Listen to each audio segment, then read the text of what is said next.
Good evening, good evening, good evening. So blessed, so grateful. I can't even tell you. My guest let me know this afternoon that she got ill. So recovery for you, sending you speedy health and wealth and happiness. Everything will be fine. And you won't believe who has stepped in to cover you today. We have Nick Lowery, who is freaking amazing. And he shared the stage with me. Craig was there. It was Ken. It was Turn It Up with Craig Dosslet, Ken Walls, Glenn Morshower, who goes extra mile. And here is Nick Lowery going the extra mile. And wow, this gentleman is freaking amazing. And I'm so blessed. Are you ready?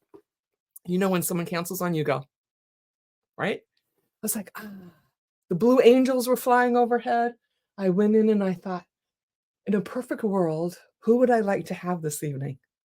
I said, Nick Lowery. And I texted him and I called him. I left a message and he was like, sure, but I only have a half hour. I'm like, oh, perfect. So in case you don't know him, he's a towering figure in the world of sports, not only for his exceptional achievements on the football field. Guys, I'm sure you've heard of him, right? A remarkable 18-year NFL career, primarily with the Kansas City Chiefs. Yep, he solidified his history in football. My son's in baseball. As a reigning Super Bowl champion, Chiefs all-time leading career scorer and 7-time All-Pro selection. He has gone and conquered and gone the extra mile and gone the extra mile, and he's doing it across the board in all of his activities. He's the president of the Nick Lowery Youth Foundation, and I don't even know how he keeps up with his schedule. He's like always going, doing something, speaking something, showing up, helping somebody. It's amazing. He's the senior advisor at Massa Blue, helping law enforcement. He works at brand ambassador for Alzheimer's treatment. He works as the Kansas City Chief, all-time leading soccer and KC Chiefs Hall of Fame. Woohoo! I mean, seriously. He works as a brand ambassador for El Bandito Yankee Tequila. Studied government and drama at Dartmouth College. Studied Harvard MPA in leadership, negotiation, nonprofit management, Native American issues at John F. Kennedy School of Government, Harvard University. Howard's here in DC. Harvard University. He is freaking amazing. Let's bring him on so I don't waste his minutes. Here is Nick Lowery. Woo, woo, woo, woo, woo, woo, woo. I'm only a little excited that you're here. Thank you, as Glenn Morshower says, for going the extra mile. Absolutely. And because you're a Redskins person, I grew up in DC and I was a huge fan of Larry Brown, and Joe Theismann held for me for 2 field goals in the preseason in 1979 for the Redskins when Mark Mosley had a strained upper thigh. And my other heroes were Bobby Mitchell, Charlie Taylor, and Sonny Jurgensen. And then I got to do an event with Billy Kilmer back in the day. He was also a really cool guy because all those guys were my heroes growing up in McLean, Virginia, at Potomac School, and then at St. Albans School, which is the National Cathedral School for Boys in Washington, D.C. I think we were ships passing in the night because I actually used to have dinner with them. All the players would have dinner afterwards, after the home games. And back then the Foundry had just opened and we would all eat at the Foundry. I actually called Terry Herman and I said, Nick's on, if you have a moment, join us. It's absolutely amazing, all the stuff that you have done and are continuing to do. Thank you. And I mean, you're really helping the world, you didn't just like do football, you were like helping the world. Your latest things are the homeless thing. The founder of Champions for Homeless, which puts a human face on homeless in Phoenix, Arizona. Are you in Phoenix right now? I'm in Scottsdale. It's called actually Champions for the Homeless, and we've done 67 events, one for every year of my life. Thanksgiving. You're really that old? You can't be. I am. Thanksgiving, Christmas, Easter. And then we do 2 in the summer, and we serve over 1,000. On Easter, we served 1,100 homeless. Just a little reality check. Because, there's some people that are saying our economy is doing well. Well, the truth is every single month last year in Phoenix alone, there were over 7,000 evictions, which translates to 91,000 evictions last year, and probably close to 225,000 to 250,000 people who were at least temporarily desperate and homeless. So it's a profound mission for me, and I've gotten a lot of my NFL friends to be part of it. Larry Fitzgerald's come a bunch of times. I've had some Wimbledon champions come. I've had Jessie Coulter, the wife of Waylon Jennings, sing there, and my buddy Sid Justin, who played in the Super Bowl for the Rams against the Steelers back in '79, and then has been since 1995. He's replaced a guy named Smokey Robinson as the lead singer for the Miracles. But it's really been about letting people going through the toughest times in anybody's life know that they're loved, that they're not forgotten. And we work with St. Vincent de Paul, and it's just a beautiful thing. And I will say this: when you start your Thanksgiving, when you start your Christmas, when you start your Easter, when you start any day, spending 4 hours preparing and then serving for over 2 hours with the homeless. Some call it unhoused, by the way, but I just think it's homeless. I mean, let's not get caught up in words. But when you help people know that and you see them, they know that you see them as a complete human being, as an equal. When you let them know there's no difference between the giver and the receiver, we're equal here, there, but God's grace. But for God's grace go all of us at different times in our lives. And you're driving home from Thanksgiving that event, feeling truly that that's what Thanksgiving is and should be. Eating turkey and watching NFL football is great, but to me, when we bathe ourselves in something really meaningful like that, it is. We talk a lot about endorphins and all the different brain chemicals that are released. The best brain chemicals that come from that, and we crave it the rest of our lives. It's a healthy, they're not many, it's a truly the healthiest, best addiction. 100%. You are freaking amazing. We can go on and on and on and on. Picking up your purpose. I love the timeouts help. So like I could have gone crazy today when my guests couldn't come, but timeouts help. You just take a breath. And that's how Nick made that shot, that kick that launched him into the record books forever. But you have so many things going on. You want to talk about timeouts, training for it? I mean, what he did for football, you can do in your life, and we all should be doing it because we need to bring more kindness and help everybody. I'm into oceans, but you know what? All of a sudden, I was like, maybe I should be there in Arizona with him for Thanksgiving this year. I'm serious. Yeah. Well, I would like to start by saying the best journey was, with great teachers at St. Albans and role models. My coach, Dick Johnson, who kept telling me to not give up. And, what makes it such a blessing is here I was cut by and rejected by 8 teams 11 times. I played 2 games for those Redskins, but then I was cut twice in 2 weeks. And after the first cut, I was at St. Albans on a Friday, and the Redskins were playing that night against Cleveland. And I'd already kicked for an hour and a half in the 98-degree, 90% humidity, weather. And I'd weightlifted, and I'm just getting ready to go. And somebody from the tennis courts, which back then were right next to the football field, ran out and said, Bobby Beathard, who was the general manager, I think he's in the Hall of Fame. He should be if he isn't.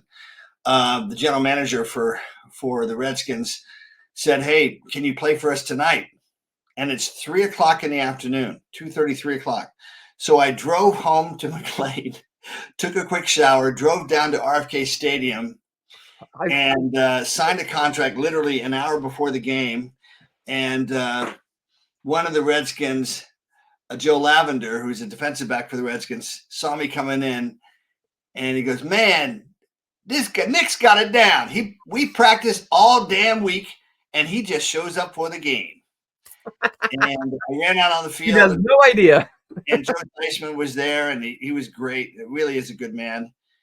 But what's really cool is when you hang in there and you never give up, whether you're Cynthia Manion or whether you're Nick Lowery or whoever you are, whatever your circumstances are, remembering, God's favor comes when we wait on the Lord, and that it's His timing.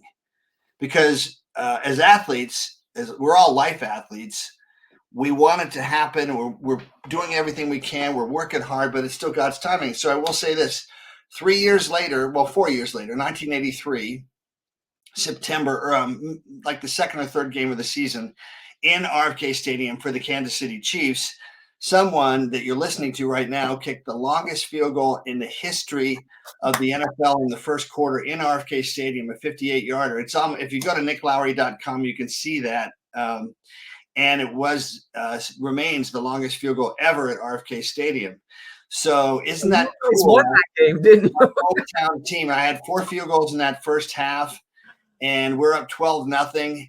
Bill Kenny, our quarterback, had thrown for 300 yards, and then John Riggins ran for 127 yards in the second half, and we were beaten, I think, 31-12. But my family loved it because they're from the D.C. area, and the Redskins won, and Nick had a good game. But isn't that interesting that I hung in there? It wasn't quite ready for prime time.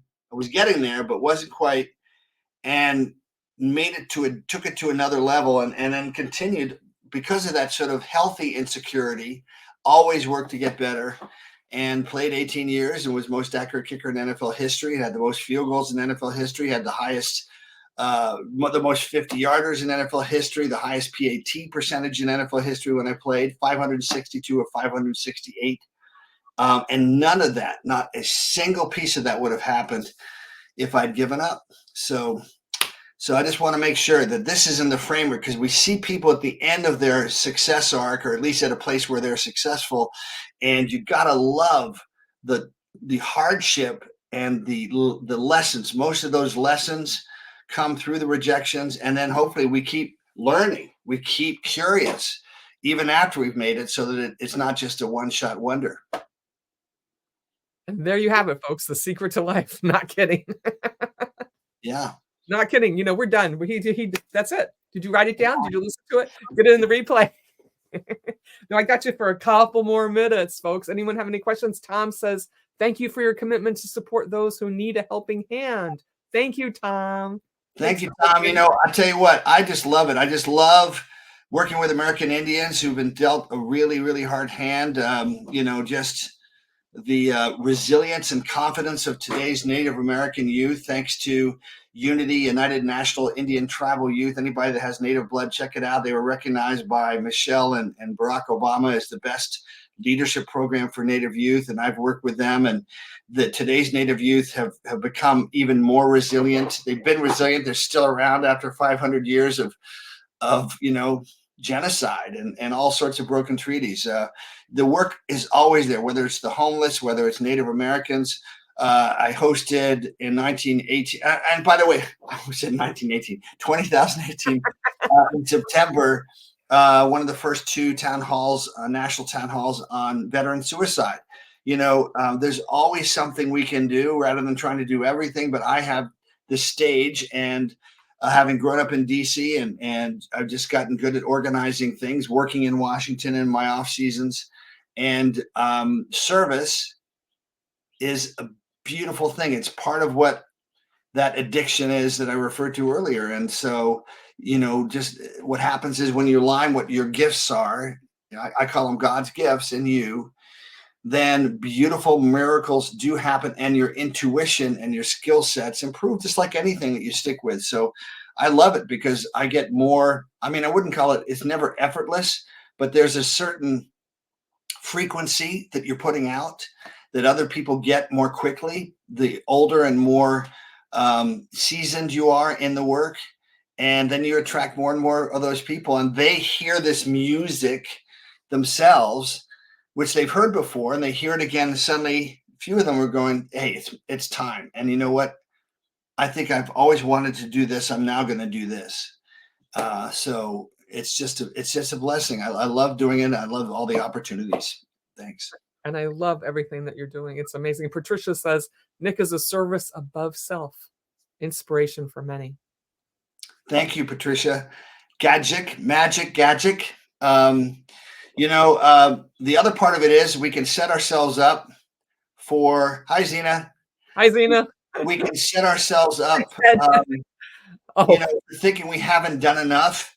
And it's so important to say and to be intentional and say, if I've helped one person, then it's worth it. mhm. And I think of the 100,000 homeless people that we've served over 18 years. You put a human face on the homeless at St. Vincent de Paul, and I've gotten to work with the staff there who are still the same people that I've worked with for 18 years. And the storytellers in our community, just like in Washington, storytelling is important, right? Everybody talks about social media and the interesting, shall we say, stories that are told or not told. Well, the storytellers that in Phoenix are telling the stories of individuals who are homeless so that people see them as human beings. I look at the tragedy of the homeless in Los Angeles and in Southern California and in Northern California and in San Francisco, where they're treated as a group, as those homeless. When you throw people into any kind of group, it may be easier for you in the short term, but it doesn't do them any favors. And we made Phoenix the first city in the country to provide free COVID testing. And when everybody that you're helping can feel that energy and that respect and that love, those layers of pain disappear. And for the most part, people that I might say might be situationally mentally ill, because you and I would be situationally mentally ill if we were on the street for 6 months in the hot and the cold and being physically, emotionally, spiritually abused day in, day out with an unpredictable factor and food issues and health issues. But the people that have situational mental illness, which is the great majority, I'd say maybe 10% have real mental illness, and it ain't going to be changed in any quick way, and probably with some medication too. But the great majority suddenly tap into that normalcy and that sense of self-esteem and love, self-love that we all need. And that's just one more of the miracles of what we experience. And you can be doing it, ladies and gentlemen, every day in every way. Eric says we're kicking it with Nick Lowery, tire legend. Yes. And, you know, slow down in your life. Like open the door for someone. You see an old person, say hi to them. Everyone has a story. Yes. You know what, Cynthia? I do that more and more because so in our culture, we have had, thank you, Sina. You're gonna make me cry now. So many in our culture that are older are forgotten and they're stuffed away in senior homes, and their families think they're doing them a favor by showing up once a month, and they, and I have to say, different cultures have different strengths, and Asian culture and Hispanic, a lot of Native culture revere the elders, not the elderly, the elders. That means they are the repositors of the greatest stories and the deepest values. And so, yes, now when I see an elder person by themselves, I much more assertively just say, "How you doing? What's going on?" Because that little thing, that little effort on our part can Yeah. mean a lot. And how sad is it that we just are so embarrassed and afraid of aging that we stuff it away in a closet in our minds. So I'm getting very philosophical today. So That's good. I like it. Patricia says, when you recognize another, you're actually honoring yourself. What you see in me, we are one collective. yeah, that yoga word namaste. I recognize the light in you. Mhm. Whew. So you can see, and I get emotional because I know I'm doing God's work. So it's not sadness; it's the opposite. It's a kind of deep joy, just saying this is where I need to be, and I think people recognize when it's real. So Tom's got a good one. Always leave others in a better place than you encounter them. Love. thank you, Tom. Yeah, and it's hard sometimes because then we're going through our own stuff. I always like to think, if you ever watch the Key and Peele uh, skits, you ever watch those? They're just hilarious. And do you know what I'm talking about? The Key and I've Peele. seen a couple in acting class. I wondered if they do one where Jesus is talking. He's just given a modern day Sermon on the Mount, and then he gets into his car and he's driving, and suddenly somebody cuts him off, and then somebody else, yells at him, and suddenly he's got this. Jesus has his road rage, and then God goes, "Hey, Hey, hey. Oh, sorry, Father. Sorry. Yeah. Anyway, so yeah, we have to, and that's the hardest thing is to manage ourselves. And that, by the way, that's another great theme. Is when you're a kicker, I would spend Wednesdays before a Sunday game going through with Dr. Andrew Jacobs, who was a former Olympic sports psychologist, and we'd say, what are the things that can get in the way of this week? A girlfriend, a coach, a teammate, a friend, too much activity. And so I could edit those things and anticipate so that I would have the most energy to prepare and then to be ready on Sunday. And even then, games were always different, but by being intentional, that that voice that we have, that conversation we have with ourselves, there are two voices, I'll say, unless you've got multi personalities, which might be more. But I would be running on the field, and one voice I can distinctly remember, you're running on, and there are 80,000 people, and it's a big game, and it's cold and windy, and you're going, God, this is the scariest thing ever. What am I doing? What? And the other voice, the voice of discipline, the voice of discernment, the voice of wisdom, the voice of your craft says, shut up, stay focused. You're going to be fine. Keep your head down. And to keep your head down for, I think, people that are watching and listening is stay focused on your lane. It's a big word these days, and on your craft. That's a daily work to prepare on your craft. And then the goalposts are, what's the purpose? What is this serving that's bigger than me? What's the godly? What's the noble purpose? And so I was able to override that voice and set the record for most best accuracy. And it's been broken since. But I turned 34 in 1990 and kicked it 87% the next 3 years, which virtually no kicker at that point had ever done. I had 21 field goals in a row. And led the NFL in scoring in 90. 91, I had 21 field goals in a row. First time anybody had done that 2 years in a row. And then I was 22 for 24, made the Pro Bowl, kicked the game-winning field goal in the Pro Bowl. And those are things that never could have happened if I'd given up, right? But the point was constant work, not neurotic work, but constant joy of the work. The craft itself is no longer really work, is it? It's the art form of self-improvement and using that, creating a circle of what am I doing this for? As Tony Robbins said to me before the AFC Championship game with Joe Montana and Derek Thomas and Marcus Allen on the Chiefs, a great team against Buffalo in 1994. He said I'd gotten to know him quite well. And he called me up and said, how you doing? This is the day before the game. I said, I'm nervous. I don't want to let my teammates down. He goes, well, who are you playing for?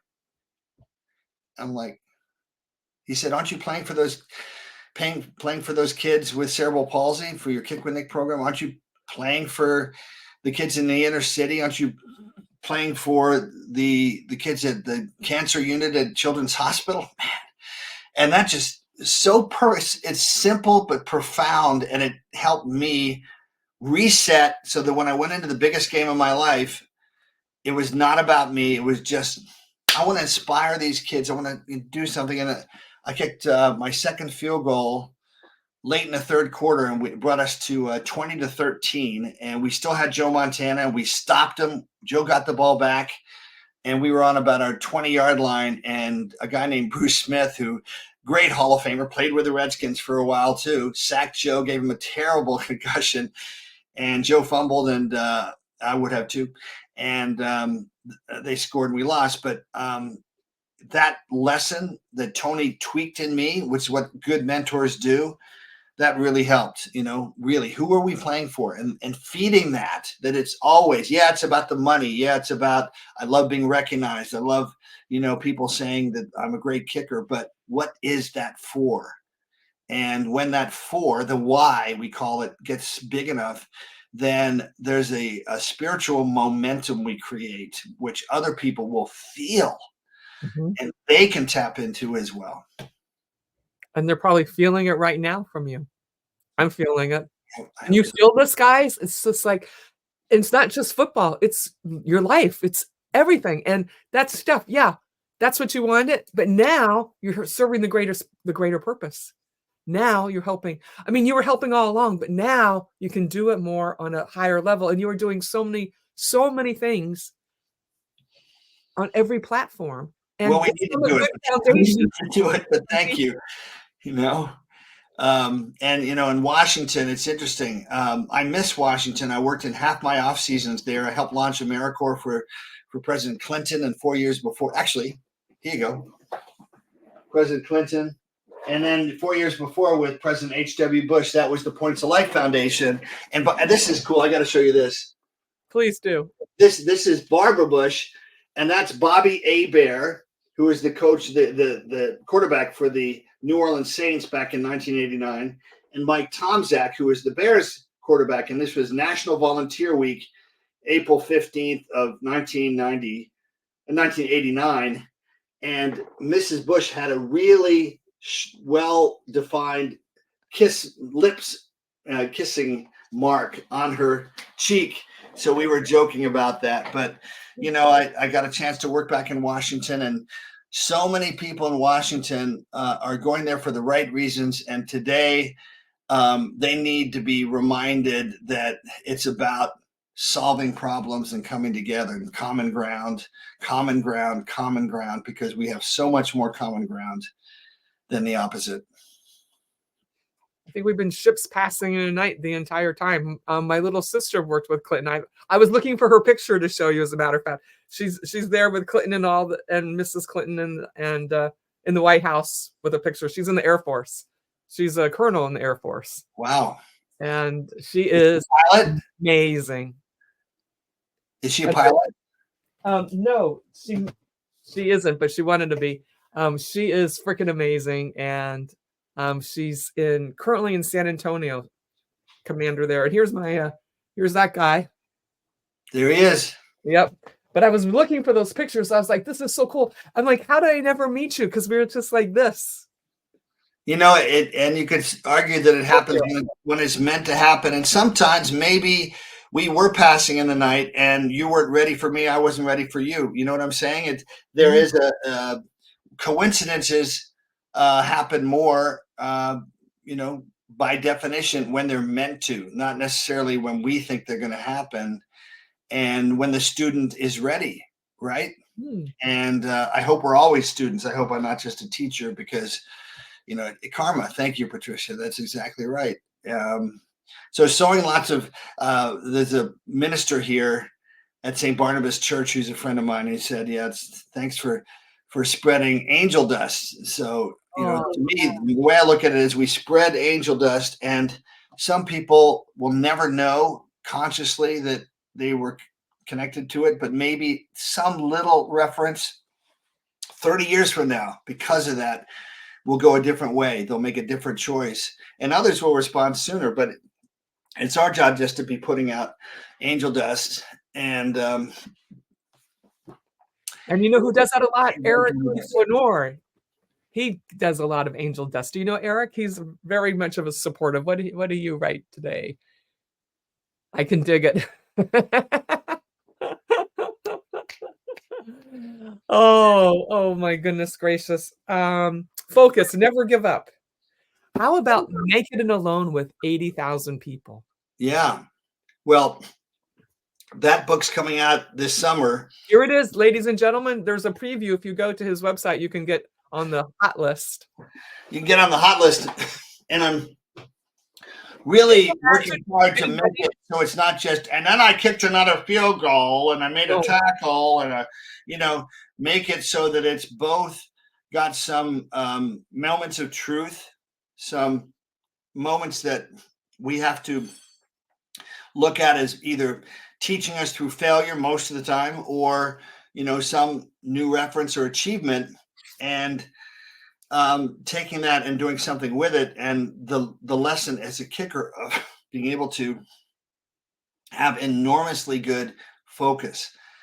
And there's something to talk about, since I'm so talkative today, that we talk about ADD and ADHD, as they call it today. I don't know why they had to add the H, but anyway, I probably could have been accused of being that. But if you read about ADD, I would rather call it attention intensity syndrome. In other words, a lot of the highest achievers ever, Michelangelo as one example, painting 130 reliefs in the Sistine Chapel over 17 years. I'm thinking he did have the ability to pay attention. Some of the most beautiful pieces of art ever. So really, some of the greatest achievers are actors, lawyers, surgeons, fighter pilots. It's not that they don't know how to focus. It's that they're looking for something that has a higher level of intensity. And of course, a kicker have to manage that incredible intensity. But I love it because it's taught me about not only the focus in the moment, but here's another scary word, Cynthia: accountability. Taking responsibility for missing field goals, taking responsibility for being the one that your team can depend on. And I didn't make every kick. So what did I do? You learn quickly as a kicker, which is very different from most roles in society where people they can get really good at spinning and blaming other people. But boy, what a blessing to learn at 24 and 25 to not make excuses and just get better. Best example was 1989. We're playing the Cleveland Browns, and I kick a field goal with 4 minutes left. And it was a terrible field, I will say that, but I made it. It was a cruddy kick, but it went through, and it was 10-10. It was Marty Schottenheimer's return to Cleveland after 10 years there, and now he's the Chiefs head coach. And there might have been a little bit of a revenge thing, in the air. We had Mike Webster and Steve DeBerg and Stephon Page and Derek Thomas was in his rookie year. And Stephon catches a big pass right at the end. And frankly, I'm so embarrassed even today to say I don't think I was ready. But I ran out there, lined it up. It was a 45-yard field goal, and it went like this. No good. They were offside, so I got to try another one. And then I missed one in overtime badly. So I'd missed 3 field goals officially too, but it really crushed me to let down my team. And I remember saying to myself, I am never going to let that happen again. I'm never going to have that feeling again. I'm going to get myself to a different level. And I will say I did stay up one night and watch a Tony Robbins commercial. And what Tony's tapes do, and I really don't like his seminars that much. I think there's too much peer pressure. I think the real work is always our own work. But his books and his tapes are unparalleled. And it made me do the hard work every day of figuring out what were my true priorities and values and what were my top 2.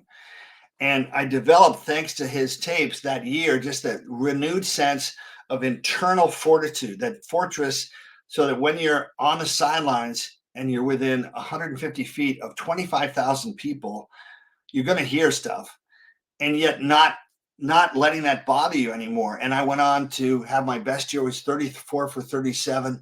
I didn't miss inside 50, I don't believe. I kicked a bunch of game-winning field goals, 21 in a row, and just led the NFL in scoring, and just renewed that I could get even better. I was already the most accurate kicker in NFL history, but that humiliation in Cleveland made me realize how quickly you can go from here to here just like that. And that's what happens in today's society. You can get canceled in a heartbeat. So you've got to renew always the discipline of your internal standards, your internal mission. And it made me better than ever. And I kicked better than I ever had after that, because I just said I had that reference from a failure. That's something that's a door I'm closing. I'm never going to have that feeling again. And listening to that good voice in you, your gut going, yes, I can do this. And as Dan just said, focus. And by the way, you can practice focus by your training, right? If you stick with your training, keep showing up, and of course, staying focused and curious. How can I train better? How can I train smarter? Today, as I look back, I used to get 2 deep tissue massages a week during the season when I turned 30. If I had to do it over again, I would have done 4 because recovery, I've trained so hard. And my legs, probably were a little bit more tired than they might have been, but, always looking for ways to improve, not to be neurotic and say I'm never good enough in the sense that you're beating yourself up, but just really turning that around and saying, how much better can I keep getting mentally, physically, spiritually? I know you have another event at 8 o'clock Eastern Standard Time. Last question, what legacy do you hope to leave behind, both in the world of sports and in your humanitarian efforts? Well, you know what? I met Bobby Kennedy Jr. A few weeks ago, and at the risk of being accused of being political, I'll tell you what, my next door neighbor growing up was Byron Whizzer White, Supreme Court Justice, newly minted Supreme Court Justice, 1962, in McLean, Virginia, 6801 Hampshire Road, and we were in 6803 Hampshire Road. And the second day we were there, a guy named Bobby Kennedy, with his bright red hair, was greeting Byron White, the new justice, who'd been his number 2 at the Department of Justice. And when I listen to RFK, I think of a man who's trying to preserve nobility of everyone, even as he's looking deeper and researching deeper and looking at causes. But most importantly, the Kennedy spirit of Camelot, of the shining city on a hill, of the nobility of the individual human being in all of us, all races, all religions, all life pursuits. That's what we need. America is the greatest country ever, but we are in real danger of losing that if we think it has to be a zero-sum game where one team wins and one team loses. We've got to go, what do we have in common? How do we protect what we have, but keep growing so that we're still an inclusive, beautifully diverse, and by definition, even more powerful because we embrace all of our resources. Beautifully stated. Beautifully. Beautifully, beautifully, beautifully. Well, this is Nick Lowery going the extra mile, stepping up to be here to help me out, and I totally appreciate you. You are amazing, Thank amazing, you. amazing, If amazing. you guys want to go to my website, it's Nick Lowery, NickLowery.com. Cynthia, you're awesome. Thanks for putting it up, Eric and Cynthia. God bless you. Thank you for your great positivity. And, who's ever listening today, this is what we all have to do. Keep filling ourselves, surrounding ourselves with good people, with people we love, doing the things we love. And stay ready. Look, I just called him and he was ready. Here he is. Give it up for Nick Lowery. Glad it worked out. Thank you. God bless. Bye, guys. Bye-bye.